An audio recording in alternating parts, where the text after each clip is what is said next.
Stories that come out of something like this. What was a day in your life like when you were working on the metro? Well, normal thing, I used to get up at 4:30. 4:30? Who gets up at 4:30? In Delhi, I used to wake up at 4:30. Nowadays, I wake up at 4 o'clock in Kerala. That's the secret of all efficiency, I tell you. 4:30 I get up, then I do the normal routines and then do some pranayam. Then I read Bhagavatam, Srimad Bhagavatam, for about 45 minutes. Every day? Every day. Religiously, whenever I am at headquarters. Because when I am on tour or traveling, it's not possible. Yeah. Then, afterwards, we have our, I do some yoga. My God. I do yoga about 45 minutes, have my breakfast, and leave for the office early. I'm one of the first to reach the office. Yeah, the reverse clock is running in your head 24/7, I see. But I've also heard that you also never carry files at home and nobody can call you unless it's an emergency, which is like the best way to do things. Is that right? Or is that a rumor? No, it's true. I don't carry work home if I could manage it. Because I always felt that at home I must have the time privately for myself and my family.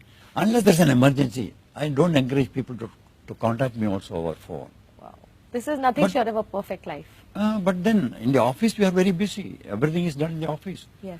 So 9 to 5:30, we manage to complete all the works within that time. I was reading about you and it said that you've been transferred about 25 times. And I think the wisdom of the Gita, somewhere you said, had kept you grounded. Is that correct?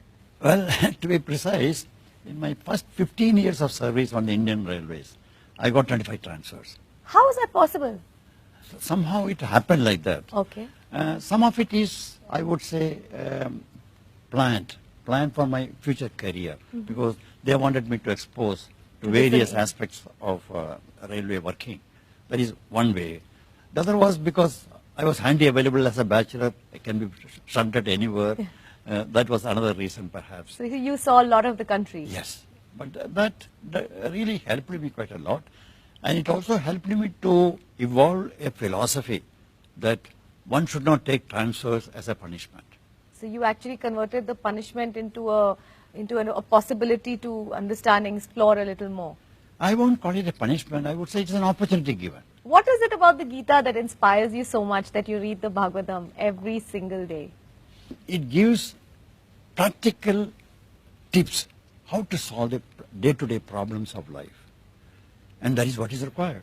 In any professional life, there are so many problems coming up, and Gita helps you how to tackle these problems. That's going to inspire a lot of people out there to go and read the Gita if they haven't, really. I think it is required. Do you recall anything offhand that you read in the Gita that you still live with today? There is one sloga in Gita which is very, very appropriate and necessary for every doer. Everybody. Mukta Sango Anahamvadi Dhrityutsaha Samanvitaha Siddhi Asadhyo Nirvikara Sakarta Satvika Uchyade. So if this was translated from Sanskrit to English, what would it say? It only means whenever you do a work, you should not be bothered about the fruits of that work. I mean, you should not expect any gain out of the work for yourself. Then you should do it in such a way with full dedication and full enthusiasm. And you should not be dismayed by the good results or the bad results. A man who views his work in that fashion is a virtuous doer. It means that. And that's what you embodied for yourself as well. That is what I practice.